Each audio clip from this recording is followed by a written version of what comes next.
Hello, traders. FX Pip Collector here. Today is Sunday, January 28th, and this is my recap of the top view videos from Friday. And the US dollar came in number one on Friday, so we're going to do a quick recap.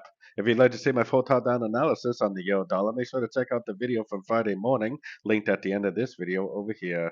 So anyways, this move down does to me look extremely corrective, and we do have a break of sorts at the upside.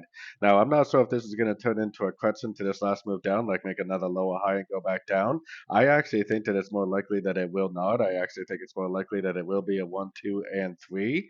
But for now, I am definitely looking for longs. I'm looking for a reaction at a Fibonacci level, a nice big engulfing move to the upside.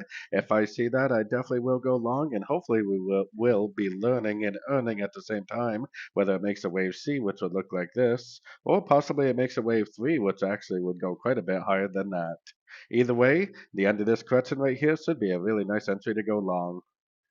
So don't forget to join my free Discord channel. The link for that is on the screen and in the description. Thanks and happy trading.